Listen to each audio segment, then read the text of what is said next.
Yo, see right now, y'all see I worked out today. So right now I'm about to read me a little book. I'm still on the miseducation of the Negro. I also been reading emotional intelligence. I gotta get better on continue to do better with this reading thing. So I was just sitting here, minding my little 1-2 or whatever, in my little, little area, Santa Monica. I said, you know what? Since I'm doing stuff new, might as well read. So right now we're on chapter VII. I don't know the Roman numeral. Maybe chapter 7 or 8. I don't know. It's dissension and weakness. Dissension and weakness. In recent years, the churches in enlightened centuries have devoted less attention to dissension than formerly, but in the rural district and small cities, they have not changed much, and neither in urban communities nor in the country has anyone succeeded in bringing these churches together to work for their general welfare. The militant sects are still fighting one another, and in addition to these, in addition to this, the member of these sects are contending among themselves.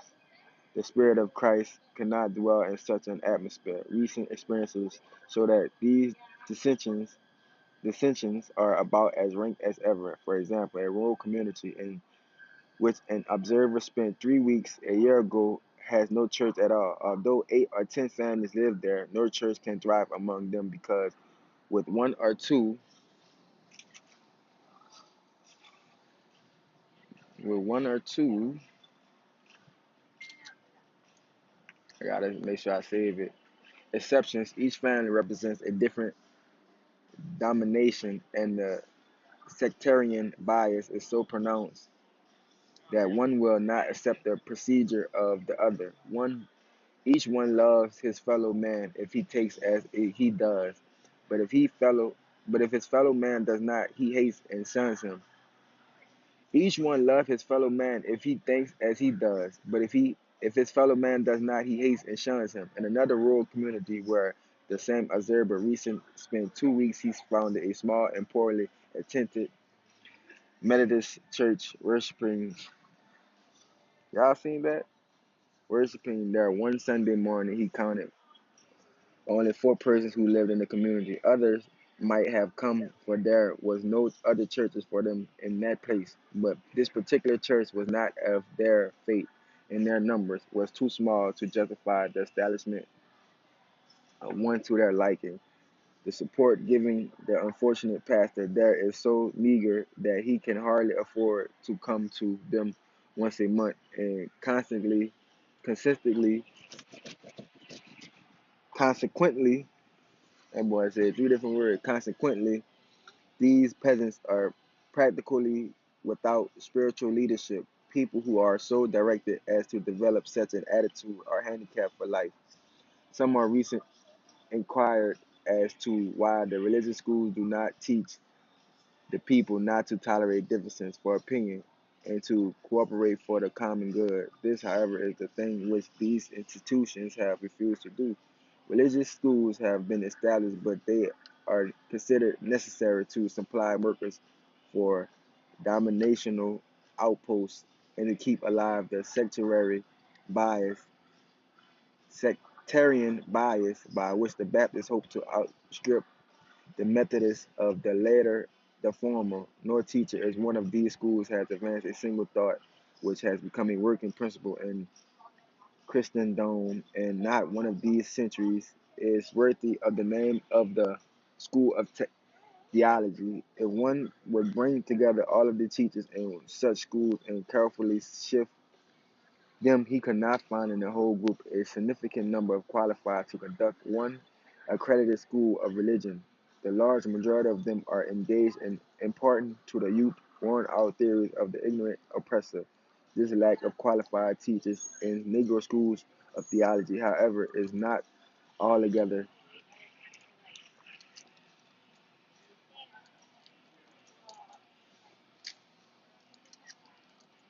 not bad. Negro schools of theology, however, is not altogether the fault of teachers themselves. It is due largely to the system to which they belong. Their schools of theology are improvisioned by their unnecessary multiplication, and consequently, the instructors are either poorly paid or not compensated at all. Many of them have to form, conduct enterprise, or pastor churches to make a living while trying to teach. Often, then only the inefficient can be retained under such circumstances. Yet, those who see how they have failed because of these things nevertheless object to the unification of the churches as taught by Jesus of Nazareth, whom they have all but succeeded to follow because of their sectarian bias obtained from thumb-worn books of misguided Americans and Europeans. Recently, an observer saw a result of this in the sermon of the Negro college graduate trying to preach to a church of the masses. He referred to all the great men in the history of a certain country to show how religious they were, whether they were or not. When he undertook the establishment to Christian character of Napoleon. Oh, what I wanted to say before I continue that page. This book was written in 1940s, something like that. I don't want to be mistaken.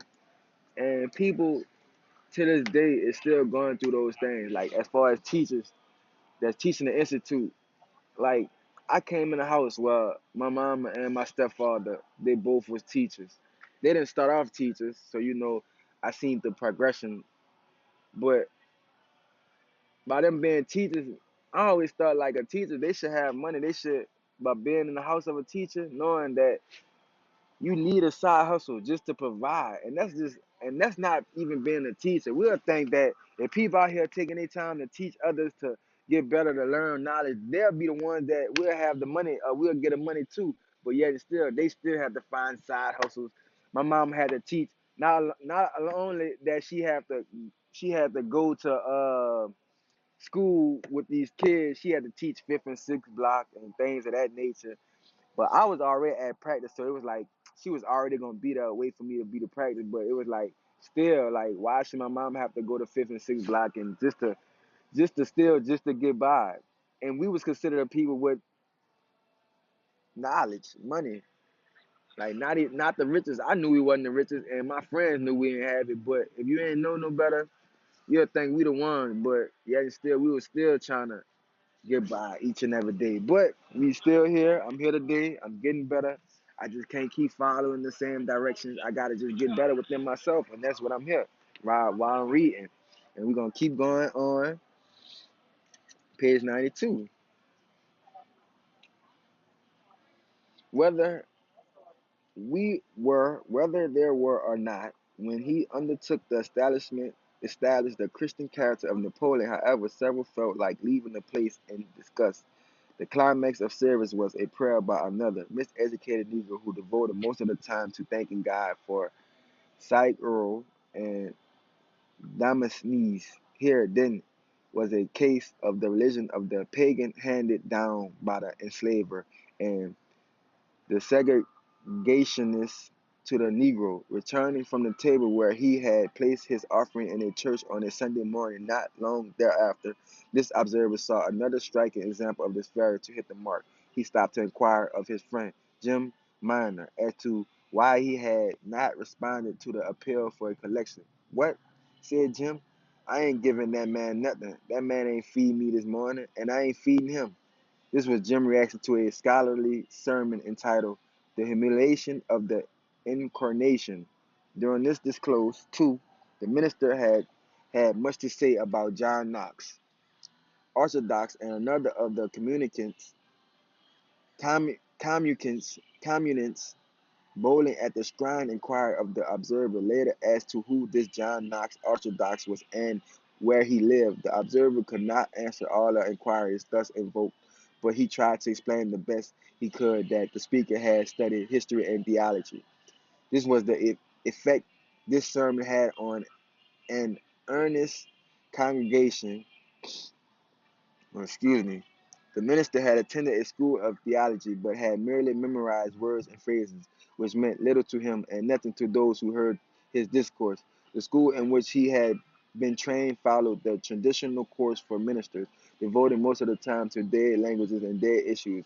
He had given attention to pathologies, monoism, monotheism, polytheism, and monotheism, and the doctrine of the Trinity. He had studied also the psychological bias of the Caucasian dogma, the elements of the theology, and the schism, schism by which fanatics made religion a football and multiplied wars only to moisten the sword of Europe.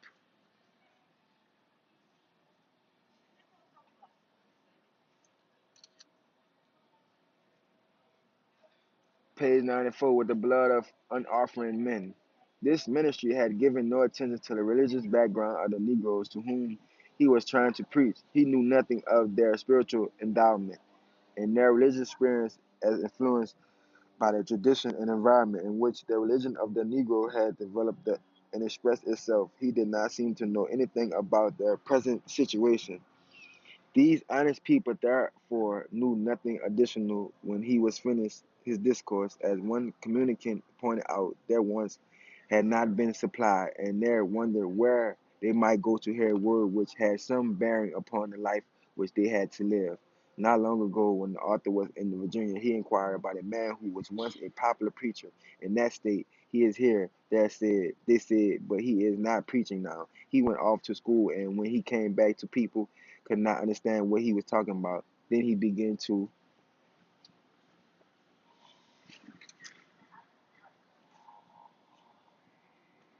page 95, he began to find fault with the people because they would not come to church. He called them foggy because they did not appreciate his new style of preaching and the things he talked about. The church went down to nothing, and he finally left it and took up farming in a rural community. Then a preacher of his type must fail unless he can organize separately members of the popular Methodist and Baptist churches who go into the ritualistic churches are established. Certain refined Methodist or Baptist churches catering to the talented tenth for lack of adequate numbers. However, such churches often fail to develop significant force to do very much of themselves or for anybody else. On Sunday morning, then their pastors have to talk to the benches while these tornadic,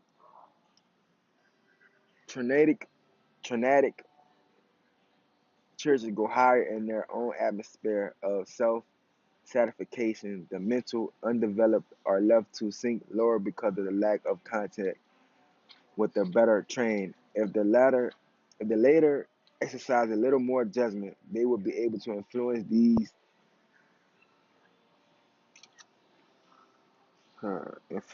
people for good by gradually introducing advanced ideas because our highly educated people do not do this. Large number of Negroes drift into churches led by the uneducated ministers who can scarcely read and write. These preachers do not know much of what is found in school books and can hardly make use of a library and working out a sermon. But they understand the people with whom they deal, and they make such use of the human laboratory that sometimes they become experts in solving vexing problems and meeting social needs. They would be much better preachers if they could have attended a school devoted to the development of the mind rather than to cramming it with extraneous matters which have no bearing on the task which lies before them. Unfortunately, however, very few of such schools of religion now exist. For lack of intelligent guidance, then the Negro Church often fulfills a mission to the contrary of that for which it was established because of the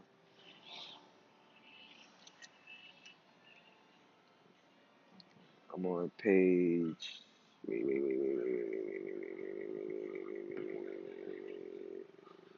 page 97, Negro Church. Let me see.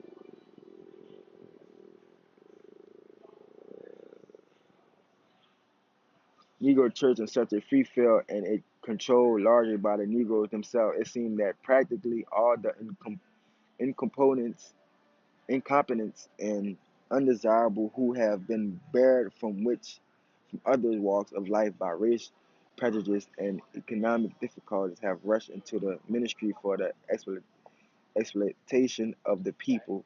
Honest ministers who are trying to do their duty then find their task made difficult by these men who stoop to the practical everything con- con- conceivable, conceivable almost anybody of the lowest type may get into the Negro ministry. The Methodists claim that they have strict regulations to prevent this, but their net draws in proportionally as many undesirable as one found along the Baptists. As evidence of these debts to which the institution has gone, a resident of Cincinnati, a wait, a resident of Cincinnati recently reported a case of exploitation by a railroad man who lost his job and later all his earnings in a game in a den of vice in that city. To refinance himself, he took an old black frock coat and a Bible and went into the heart of Tennessee, where he conducted a various points a series of distracted, protracted meetings which netted him 299 converts to the faith and $400 in cash. He was enabled thereby to return to the game in Cincinnati, and he is still in the lead. Other such cases are frequently reported. The large majority of Negro preachers of today then are doing nothing more than to keep up the medieval hellfire scare which the whites have long since abandoned to emphasize the humanitarian trend in religion through systemized education. The young people of the Negro race could be held in the church by some such program, but the Negro Christianity does not conceive of social uplift as a duty of the church, and consequently, Negro church children have not been adequately trained in the religious matters to be equal to the social demands upon them, turning their back on med- medievalism. Then these untrained youth think nothing of taking up moonshine and gambling and racketeering on occupations, occupations,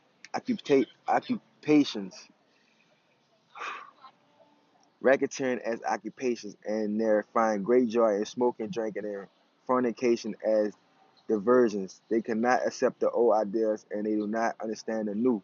What the Negro church is, however, has been determined largely by what the white man has taught the race by precept and example. We must remember that the Negroes learned their religion from the early white Methodists and Baptists who evangelized the slaves and the poor whites when they were buried from politicizing and aristocracy.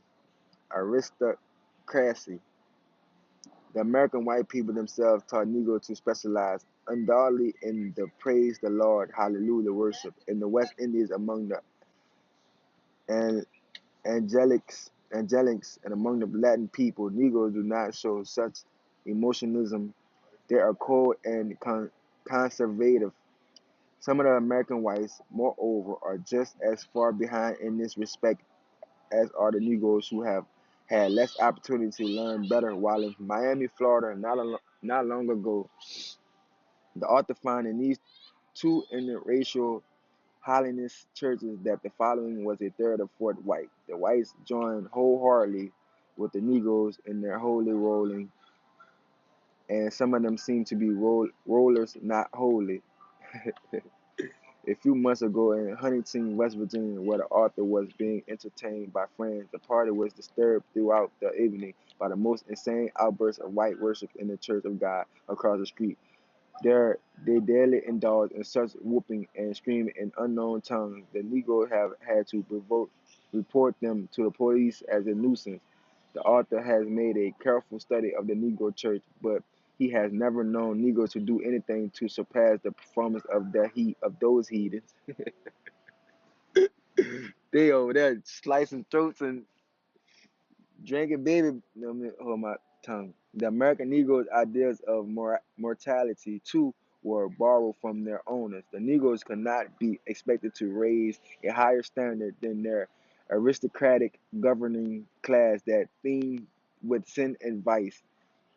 This corrupt state of things did not easily pass away. The Negroes have never seen a striking example among the whites to help them in matters of religion. Even during the colonial period, the whites claimed that their ministers sent to the colonies by the an- angelic church, the progenitors of the Protestants,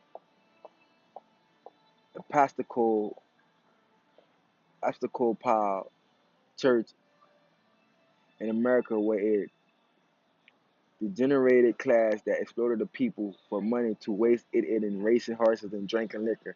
Some of these ministers were known to have in cult relations with women and therefore winked at the sins of the others of their churches, who sold their own offspring by slave women.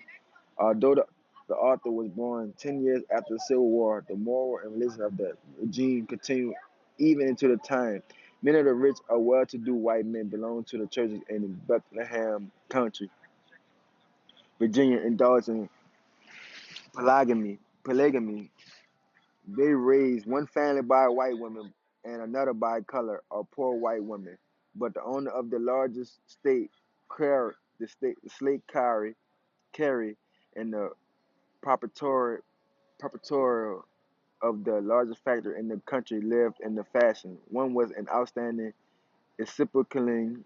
I do not know this word. That bit hard. And the other a distinguished Catholic. One day, the foreman of the factory of a polygamous deacon of the local white Baptist church called the workmen together at noon for a short memorial service in honor of Person Taylor. For almost half a century, the pastor of the large white Baptist church in the section, the foreman, made some remarks on the life of the distinguished minister, and then all saying, "Shall we meet beyond the river?" But to save his life, the author could not restrain himself from wondering all the time whether the foreman, white wife, or colored paramour would greet him on the other side, and what a conflict there would be if they happened to get into an old-fashioned hair pulling in spite of the libertine connection. However, this foreman believed that he was a Christian, and when he died, he Elijah commended his soul to God.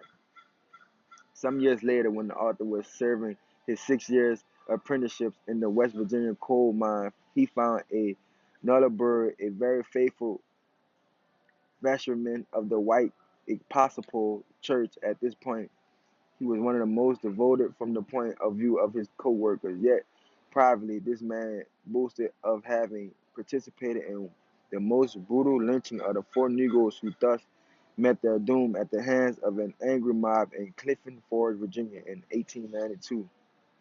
It was very clear then that if Negroes got their conception of religion from slaveholders, libertines, and murderers, there may be something wrong about it, and it would not hurt to investigate it.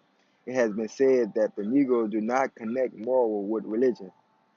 The historian would like to know what race of nation does such a thing. Certainly, the whites with whom the Negroes have come into contact have not done so.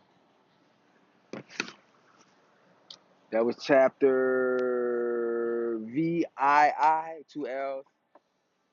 Can somebody let me know what chapter that was? We're gonna say a review on the chapter. How long was I reading for?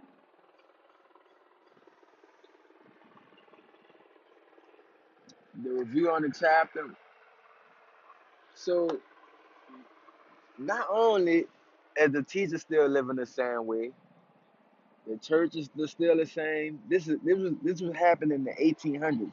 So if pastors was raping females and doing all these and taking money and using the money for gambling and horse racing and all this in the church in the 1800s, what you think was happening in the 2000s? What you think in like he said, they're being taught by slave owners and man, it's just my mind. I be wanting to explain and talk about what but I have to just sit here and just, take it all in, be in the present moment. Because every time I read this book, every time I read this chapter, every time I read something about this chapter, something just blow my mind. I just be in awe because I be like, if this book was written in 1940s, the 1800s, and this same stuff going on today with all this technology, you see the technology is just making us pay attention to it, recognize it, and realize what's really going on. But I'm proud of myself. I did better today. I came and read. I stretched. I gotta just keep going to get better because I'm in another frequency. I'm on another algorithm, enjoying myself. So now what I got left is to find me something to eat. Gotta find some healthy. I gotta stay in this positive energy, because I'm a king. But yeah, the miseducation of the Negro. And it's like reading this, it's like, bro, it's like I came years later, and we're still being taught the same way. They still using these same tactics. Maybe it's different. Maybe they using social media and things like that, but they still using these same tactics to get us. And the people that the people that's really in charge, they're teaching the people that they think they're in charge to teach us. So it's like these are the people that's really in charge. They giving them this to teach them to make sure they stay where we. It's just a lot. It's just a lot. And the more I read, the better I get. The more knowledge I'm starting to recognize and to get with myself. And I just appreciate myself. And I'm glad, I'm proud of myself that I'm reading. And I'm here today. And it, and I only can get better from here. And yeah, the miseducation of the Negro. I gotta be a little more consistent because I ain't gonna lie. Last time I read the last chapter, probably like a month ago, and things I could be making the complaint I had to do. Man, I just gotta be more consistent and more headstrong. I can do it. I know I can do it. I am who I am. I gotta start living this life. If I'm on another frequency, it's just the life I'm living. You know what I'm saying? Right now I'm reading, meditating, staying in my little zone. And yeah, and until next time, make sure y'all do what y'all do. I ain't telling you like, I ain't telling you subscribe, I ain't telling you do none of that. I just want to tell you, get better with yourself. That's it. If you getting better with yourself, that's the only like I need. That's the like that I need. You telling me, man, I got better with myself today, man. I took one step today. And that's all I need to know. Appreciate y'all.